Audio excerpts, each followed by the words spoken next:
मेरे हर खून के कतरे पे हिंदुस्तान लिख देना। मुझे मस्जिद भी प्यारी है, मुझे मंदिर भी प्यारी है, कहीं भगवान लिख देना, कहीं रहमान लिख देना। अस्सलाम वालेकुम, नमस्कार, आदाब। देखिए, वोट जो है बड़ा कीमती है और जब उसके साथ मजाक किया जाता है तो फिर पूरी सरकार आपके साथ मजाक कर रही है। और बहुत सारे मौके पर हमारी कौम तो फैसले अच्छी लेती है, लेकिन कुछ लोग ऐसे हैं जो वोट के साथ मजाक कर जाते हैं और उसकी सजा पूरी कौम भुगत रही है, वो भी भुगत रहे हैं। पिछला चुनाव था, कुछ ऊपर गलती हुई, कुछ नीचे से गलती हुई।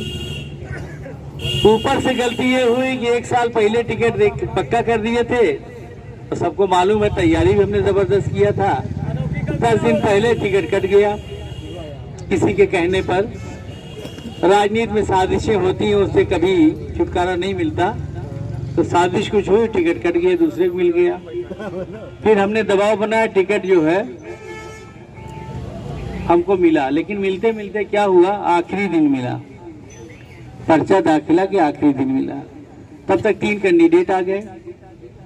शायद आखिरी दिन पर्चा ना मिलता, 10 दिन पहले कटता ना, तो 3 कैंडिडेट ना आते। ये तो ऊपर की गलती है, और ऊपर की गलती से उत्तर प्रदेश में सरकार नहीं बनी, ये भी है, क्योंकि 100-150 सीटों पर ऐसा हुआ, समझे आप। अब नीचे की क्या गलती हुई कि पूरी पब्लिक जानती थी कि लड़ाई सपा और भाजपा में है, अरशद खान में और उनमें है, कमल वालों में, ये सब जानते थे। लेकिन 6,500 वोट एक लौंडों की पार्टी है, बदतमीजों की, उनको दे दिया गया, जहां यहाँ के लोगों ने कुछ दिया। और अभी भी किसी को खड़ा करके 10-12 लौंडे घूम रहे हैं, अभी भी 10-12 लौंडे इतने बड़े बड़े घूम रहे हैं, बहका रहे हैं। तो 6,500 वोट कट गया। नदीम जावेद लड़े कांग्रेस से, 12,000 वोट पाए, उसमें 11-11,500 मुस्लिम वोट। सब जानते थे कि नदीम जावेद लड़ाई में नहीं है, लेकिन 1-1,000 2-2,000 बूथ पे पा गए। बस्सा के साथ कुछ 55, 10-10, 20-20,000 पा गए। तो जब पैसा पाए तो 10-5 वोट दिलाना था, इज्जत बचाने के लिए 12,000 वोट चला गया। फिर सलीम आ गए, 5-6,000 उनको भी दे दिया, यानी 25,000 मुसलमानों ने अपना वोट बांट दिया। अंजाम यही है जो हुआ, 25,000 वोट खिलवाड़ में चला गया। तो अगर नीचे वाले गलती न करते, जब जान रहे हैं कि लड़ाई में नहीं है, आज भी आप देख रहे हैं भाजपा और सपा की लड़ाई है। अभी धनंजय सिंह लड़ते तो काफी मुसलमानों को समझाना पड़ता। हवा देख रहे थे, हवा कुछ दोनों चल रही थी, तो अल्लाह करम हुआ, अमित शाह ने टिकट कटवा के दूसरे को दे दिया। तो बसपा का टिकट अमित शाह बांट रहे हैं, नोट भी बांट रहे हैं।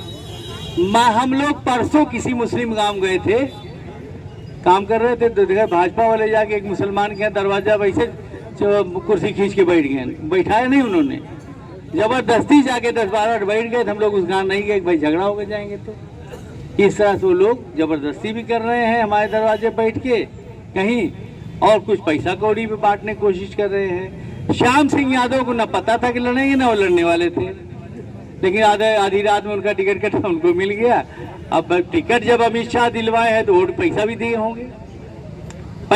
होंगे, तो पता ये चला कि वो भी बस्ता बांटेंगे।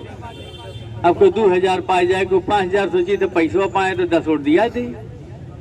तो कम से कम 2,000 बूथ है, 10-10 वोट दे दिए तो 20,000 गया, और 10-5,000 20,000 से वोट हार जीत हो सकती है।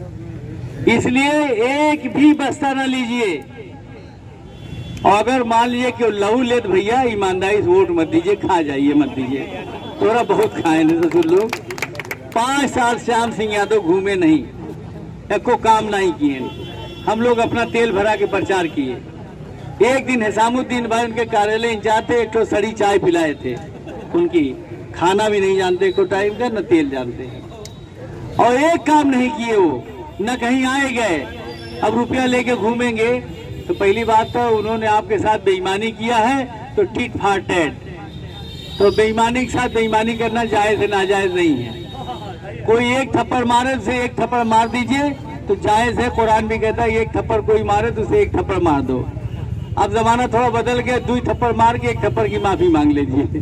तो श्याम सिंह यादव की 1 वोट भी मत दीजिए, क्यों पैसे ले ले तो भैया वोट मत दिए। बाद में बहुत से लोग भूखे रहते हैं, ले भी लेते हैं, तो टुबा मत दियो। भाजपा से भी सब तोरे साथ बेईमानी के, तुम बेईमानी कर, मगर एक वोट अपना बाबू सिंह कुशवाहा के देके एक बड़ा नेता चुनिए और इतिहास बनाइए। मोदी इतना 3rd क्लास प्रधानमंत्री, बेईमान झूठा प्रधानमंत्री दुनिया में नहीं पैदा हुआ होगा इन 75 साल में। आया बनारस, गंगा मैया ने बुलाया है, गंदी हो गई, धुल देंगे 10 गुना और गंदी हो गई। कहा 2-2 करोड़ नौकरी देंगे हर साल, तो 20 करोड़ नौकरी नहीं मिली।